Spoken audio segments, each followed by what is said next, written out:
বাইকে উঠার পরেই দেখলাম আপনার যে গায়ের গন্ধ না, সেটা একদম আমার প্রিয় মানুষের গায়ের গন্ধের মতন। এই গন্ধের মানুষ কখনো খারাপ হইতে পারে না। আমি থেকে আসছি দেখে আপনি ভাইবেন না আমি বোকা। স্টেশন থেকে বাইর হয়ে সব মানুষ আমার যাচাই করা শেষ। যখন দেখলাম আপনি যে যাত্রীরা নামাইছেন, সে আপনার এত বকাবকি করতেছিল, কিন্তু আপনি চুপ করে তার কথা শুনতেছিলেন, কোনো উত্তর দেন নাই। তখন বুঝছি আপনি মানুষ ভালো, কাউরে বিপদে ফেলবেন না। এর জন্য আপনার বাইকে জোর করে উঠা বসছি। তাছাড়া কি এখন বললে তো আপনার কাছে একটু অন্যরকম মনে হইতে পারে, আবার আমারে পাগলও ভাবতে পারেন, কিন্তু আপনার বাইকে উঠার পরেই দেখলাম আপনার যে গায়ের গন্ধ না, সেটা একদম আমার প্রিয় মানুষের গায়ের গন্ধের মতন। এই গন্ধের মানুষ কখনো খারাপ হইতে পারে না। কি বলেন? গায়ের গন্ধে ভালো মানুষ খারাপ মানুষ চেনা যায়? যায় যায়।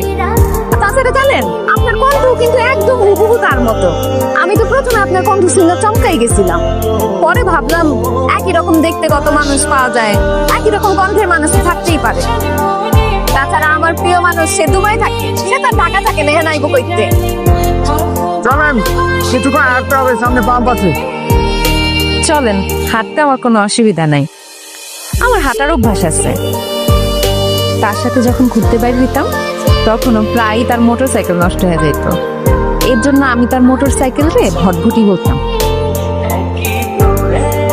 আপনার মোটর সাইকেলে যে ভটভটি বলছি, আপনি আবার রাগ করেন নাই তো?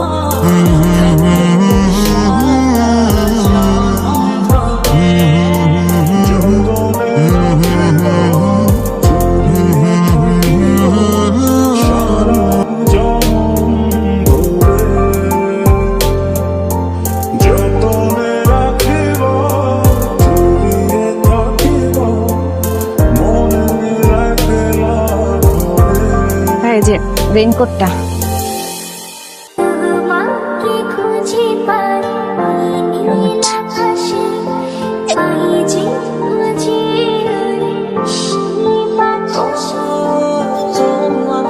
$200 কি কম হয়ে যেতেছে?